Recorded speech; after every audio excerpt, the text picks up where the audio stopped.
Okay, so this lesson continues the content on social inequality. We're going to be looking at the content that you're going to need for section B. This will be assessed on your mock exam, so please pay attention to the details that we're going to be covering. On your mock exam, you're going to have the 20-mark essay. We're not going to be doing the 40-mark essay. We haven't built up the skills for that yet. But this section is going to continue the work that we did on relative deprivation before the half term. So as a quick recap, this is the work of Townsend. So you should have your booklets open with the information with regards relative deprivation theory. So as a reminder, this is looking at how we measure our own well-being against that of others. So it's relative in terms of how are we doing against how other people are feeling. So we had a look at the ways in which Townsend actually measured relative deprivation. We're going to focus on the ideas of methods in context this lesson. So one of the things that you do need to be aware of is that when you're doing the research methods section, which again will still be on your mock exam, it should be connected at all times to how well that method works in relation to social inequality. So you've done all the background basics on what each method is, how each method has different strengths and weaknesses and different advantages and disadvantages. Your skill in the exam is going to be linking that to unseen material, like the homework task with the little pink booklets, and talking about how that method actually fits within the ideas of social inequality. So is it useful or not to look at poverty? Is it useful or not to look at discrimination? What are the key features of that method within the context of the scenario that you're given? So we're going to do a little bit of practice on that throughout this lesson. So Townsend's research, as we know, was based on a questionnaire. What he did was he asked 60 questions. So he called those the 60 indicators of deprivation, and it included things like your diet, fuel expenses, whether you could buy new clothing, what your house was like and what sort of conditions were you renting, were you owning a house, could you update your house, were you able to maintain it and do repair work and things like that, what status of health you had, your level of education, and the different social and leisure activities that people took part in. So for example, when it came to areas of work deprivation, so employment status and stuff like that, he gave things a different score. So things like, are you subject to a week's notice or less, was scored 1. Now this is an indicator that you're not in consistent employment. You've got what we would call work uncertainty, employment uncertainty, that a week is really not enough time to get another job should you be laid off or made redundant from your current position. He also looked at things like how much time you spend standing and walking about, again trying to judge that manual labour aspect of employment, things like sick pay. So are you in a job where you would get sick pay if you became unwell, or would being unwell lead to further deprivation and things like that? So if you think back to your research methods, when we talked about the operationalising of variables, what Townsend is doing is he's taking key things that he believes are indicators of whether you are in solid, stable employment or unstable manual labour employment, and he is giving them quantifiable scores. So he can basically add up what scores people get for certain aspects of employment. And he did this across all the different areas of things like diet, housing, education, and so on. So once people had completed the questionnaires that he sent out, what he discovered was that if you were non-manual worker, maybe office work, things like that, they only scored 16, so 16% scored 3 or more. So if you're ticking the boxes and he gives you a 1 for short notice period, or 1 for being on your feet all day, or 1 for not getting sick pay, the higher your score becomes, the more likely you were to be considered in relative deprivation.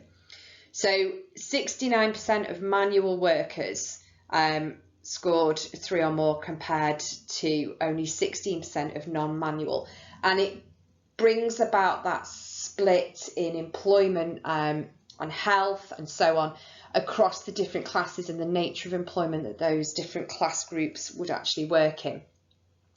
So ultimately, Townsend judged that manual workers were far more likely to be in insecure employment, experience poor working conditions, have limited work-related benefits, and so on, based on whether people ticked certain answers to those questions.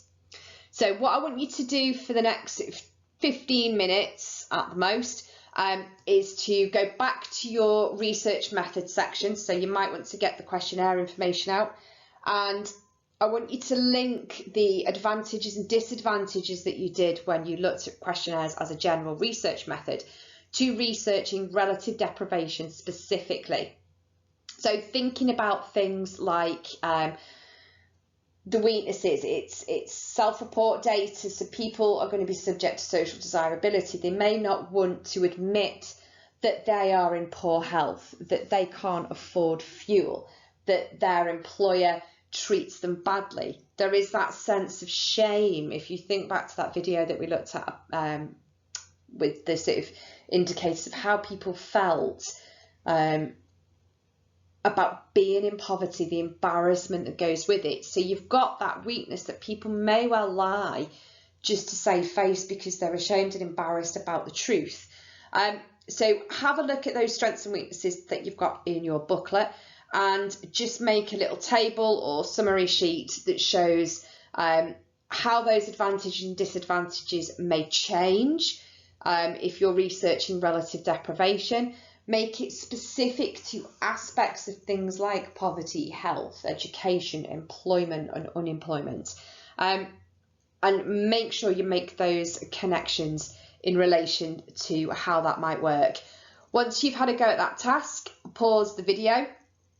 I want you to upload a copy of that to the lesson on Teams so I can have a quick look over it. But once you've done that, restart the video for the rest of the lesson. So it should take you 10 minutes, no more than 15, and you can work together on that if you prefer.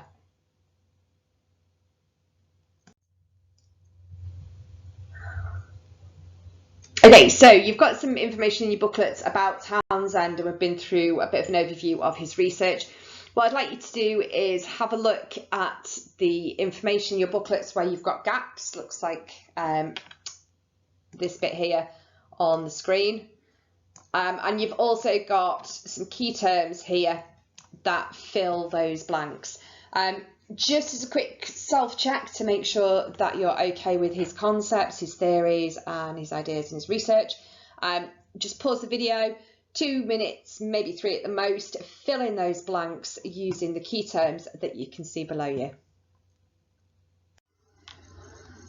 One of the key things in any exam question that gets you to consider research methods in the context of social inequality is making judgments about the nature of the research. Now, Townsend's relative deprivation examines indicators of deprivation related back to income and resources and how people feel about others and what they should and shouldn't have. Now, thinking about the key things from research methods in terms of subjectivity and objectivity, I want you to have a look at the following task. So when Townsend developed his 60 indicators, it was based on the relative styles of living and living standards in the UK around the time. So it was 1968, 1969 when these questionnaires went out. So you've got in your booklet some ideas on the indicators that he put out there. People, again, were judged on these, and I want you to have a think about whether or not you agree if it's an indicator of poverty. So if you have a look, for example, at indicators on the left hand side of the screen here. So this one here, no holiday away from home in the last 12 months. Do you think that indicates poverty? Right, if you do, right, tick the box, but I also want you to explain why. Right, so why do you think that might be considered an indicator of relative deprivation? Remember, we're looking at relative in comparison to others. Other ideas here, for example, not had a friend to play or for tea in the last 4 weeks if you've got an under 15-year-old. So do we think that's an indicator of poverty? You know, do friends come round to play and have tea as much anymore? Perhaps when they're 6 or 7. 13, 14, not so sure. So have a think as to whether or not you think it's poverty. I might say no, and then explain why in the box. This is open to interpretation, so there is no right or wrong answer here as to whether or not you are judging these items on his questionnaire as subjective or not subjective, right? Or whether you believe they are indicators of poverty or not. You can't really get this wrong. The main feature of this is this bit here, the reasons why. So as long as you can rationalise your decisions in any exam question, then that's fine. So if you judge something as a good indicator of poverty or a bad indicator of poverty, as long as you're able to justify why that is the case, then that is absolutely fine. So you can work together if you want, but people will have different ideas about all of those different items that are in your booklet. Spend about 5 to 10 minutes working through what you think. Maybe compare some different answers and have a chat about why some people think it is poverty, some people think it's not poverty. You know, for me, this one down here, not having a friend to play in the last 4 weeks, probably quite common with my children when they were younger, mainly because I worked full time. So actually, they didn't come and play. So I'd have scored 1 for this because I was in work and I couldn't have other people's children around for tea unless it was a weekend. So I would have scored 1 there, but would that have been an indication that I was in poverty? Probably not. So you've got those sort of contentious issues, so I really need you to think about the different items and whether or not you agree or disagree that it's an indicator or not an indicator. Once you've had a go at those, restart the video. Okay, so the last little bit that I want you to do, and again I want you to upload this with the other activity, is I want you to start to utilise the key terminology and the phrases and the language of research methods. So we're going to focus on the concepts of subjectivity and social desirability, and think about how that might have impact on Townsend specifically. So it's kind of like an evaluation of his research. Some of the key things that you might want to be looking for in your research methods booklets. So motivation, all right.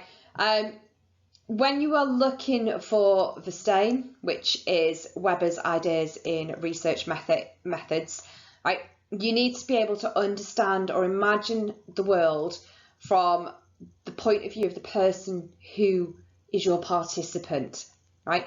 This is very much about being valid. How valid is the research when it represents people's ideas and their feelings and their thoughts? And Weber thought that this is probably the most important thing you could do in terms of sociology research. However, this concept in itself is completely subjective and lacks any sort of form of objective, reliable content. But is that a problem? Right, do we really need to be reliable? Does sociology need to be scientific, or does it need to reflect real people's feelings? I also want you to think about how researchers are influenced by their values. All right, so this bit down here. Peter Townsend was obviously researching relative deprivation because he believed that this is how we should measure poverty. It doesn't make it true or correct or right that that is how we should measure poverty. It is his personal belief. And as a result of that, his entire questionnaire and all his research is influenced by his values. He believes that those items on the questionnaire are the things that would mean that your lifestyle is either better or worse than somebody else's, right? It's a very subjective process, and it doesn't necessarily equate to how other people would measure poverty. Then the final bit I want you to also think about is the social desirability. Now, this will be massive in any answer about research methods used for social inequality. So every single answer on your exam, no matter whether it's your mock or a testing class or your real exam, should always pick up the issue of social desirability. I can't stress how important this is, because you are dealing with topics that are extremely controversial. They're extremely hard-hitting for those people who are in those situations. And there is such sense of stigma and shame around poverty and not being able to provide for your children, or, you know, get them the books they need for school or a decent meal, that people will present themselves differently. It's not to impress the researcher, it is to hide the shame that they've got. So in all research, social desirability is a massive problem. When you are looking at whether somebody feels that they're in poverty, whether somebody is making choices between eating and heating, they don't want to tell people. It's embarrassing, and therefore they lie on questionnaires, they lie in interviews, they lie in surveys. So you've really got to pick up the depth of that social desirability. That will be an issue no matter what piece of research they present you with in that actual exam.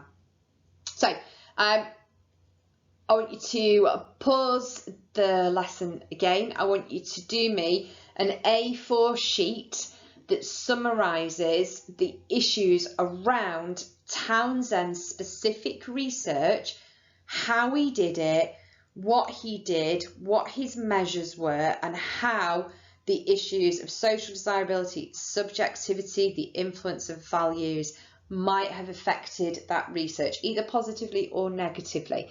That's going to take you about 15 minutes. So if you want to pause the lesson now and do that, you can do.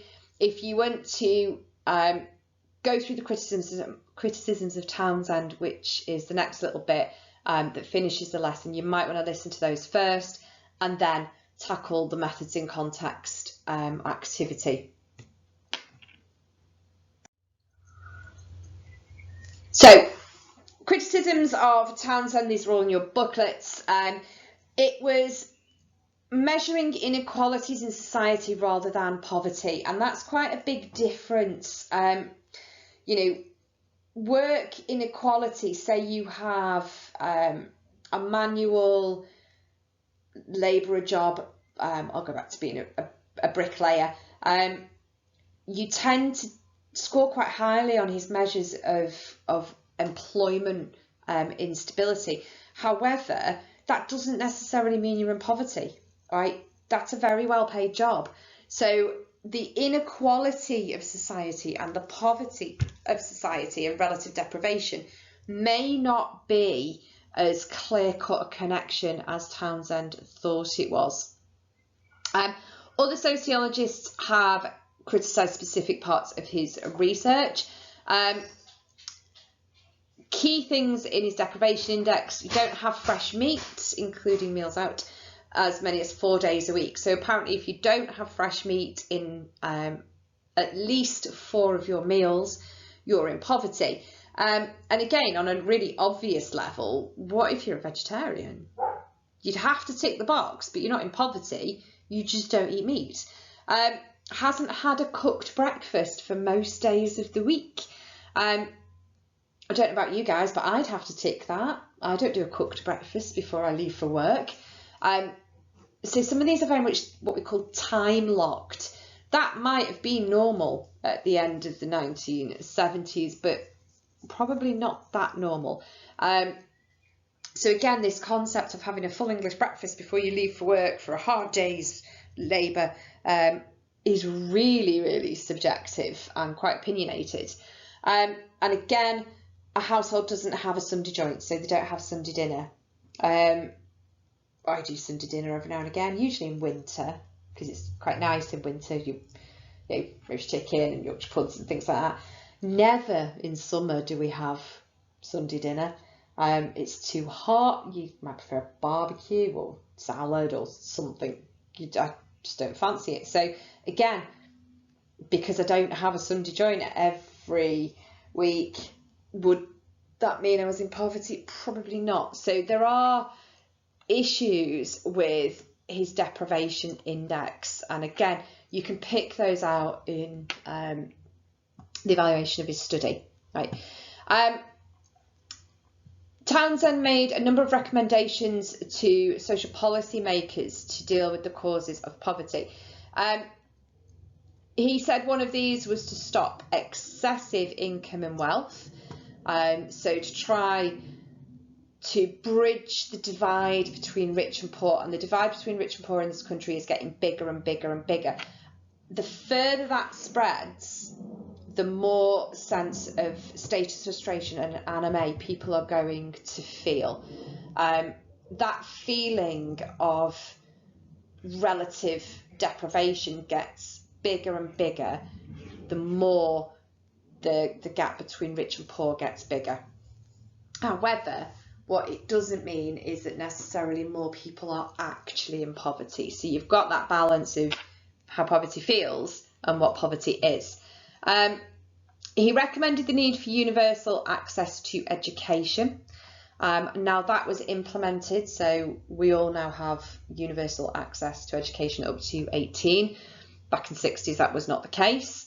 And he recommended reorganising employment practices, so including industrial democracy, which is involving employees in the management decisions of an industry.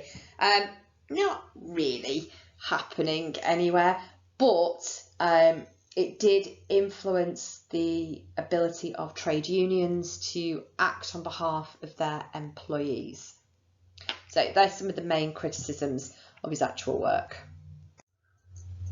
So just to finish off and recap, your main task is to do that report about the advantages and disadvantages of his questionnaire into research inequality, focusing on those key things that I mentioned: subjectivity, social desirability, whether you should be reliable or valid, and making some of those, draw on some of those judgments you've made about his deprivation indices. So do you think that a Sunday dinner makes you rich or poor? Those kinds of concepts. So A4 sheet, as I said, pulling it all together, a bit like an evaluation of his actual work, but you can draw on other examples if there are any that you want to put in from the methods topic or anything that we've done so far in social inequality. Attach that to the lesson on Teams and submit it just so I can have a quick check through, make sure we're all along the right lines. Right. Any questions, queries or problems, as usual, drop me an email or send me a message on Teams, but make sure you tag me, otherwise it doesn't send me a notification and I don't know the message is there. All right, guys.